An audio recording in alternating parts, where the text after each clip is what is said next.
Всем большой привет, меня зовут Элина, я архитектор-дизайнер, и на этом канале я показываю, как можно создавать классный декор для интерьера своими руками. Так как работа над картиной с драпировкой затягивается, я решила показать видео, которое было записано самым первым для этого канала, но так и не было выпущено, поэтому здесь иногда будет появляться Элина из прошлого. Привет. Под выпуском с рамкой для зеркала из папье-маше были запросы на другие проекты в этой технике, и сегодня я покажу вам, как делала настенные светильники из папье-маше. У меня были вот такие референсы, и давайте посмотрим, что из этого получилось. Как приготовить массу для папье-маше я рассказывала вот в этом видео, так что не будем на этом останавливаться подробно. Когда масса была готова, я обмотала доску пищевой пленкой, чтобы ничего не прилипло. И взяла в качестве форм вот такие мисочки из Икеи, смазала миски растительным маслом и натянула на них пленку, чтобы точно ничего не приклеилось.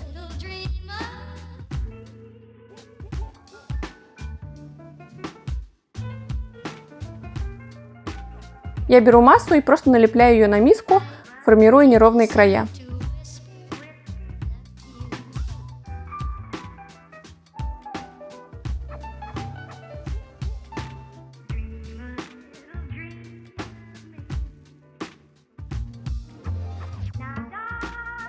Так как плафон будет надеваться на патрон, нужно сразу сделать для него отверстие. Просто выковыриваю часть массы и формирую ровное круглое отверстие при помощи баночки.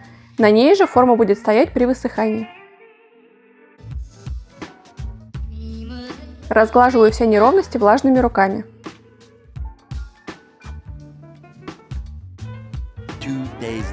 Спустя 2 дня масса высохла, и так как папье-маше дает усадку, я решила добавить еще немного объема по краям плафонов. Массу папье-маше можно хранить в холодильнике в герметичном контейнере.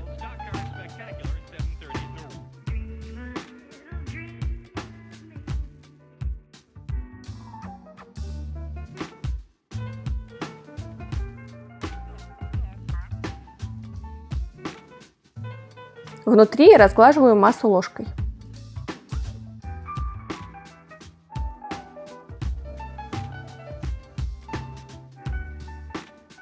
После высыхания оказалось, что есть различия по цвету, но ничего страшного, мы их просто покрасим.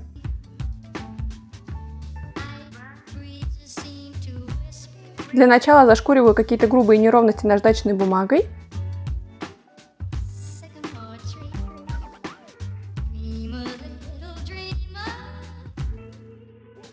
Добавляю в белый акрил капельку бежевого и черного, чтобы цвет был более натуральным.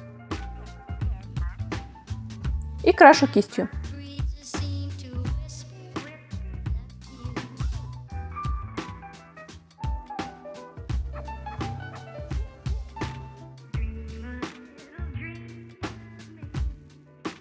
Пришло время установить плафоны, и самым сложным в этом проекте было найти нормальную фурнитуру. Я заказала единственные, которые выглядели более-менее, у них керамический патрон. Примеряю плафоны. Так как глубина плафонов не очень большая и обычная лампочка торчала бы, я нашла вот такие маленькие круглые светодиодные лампочки, которые полностью скрываются в плафоне. За кадром я еще покрасила основание ламп в белый цвет эмалью из баллончика. Вот такие 2 брашки у меня получились. Мне кажется, это очень близко к референсу. Мне нравится эта эстетика естественного несовершенства, когда предметы как будто такие всегда и были, но на самом деле над ними проделана огромная работа. Осталось их повесить и подключить.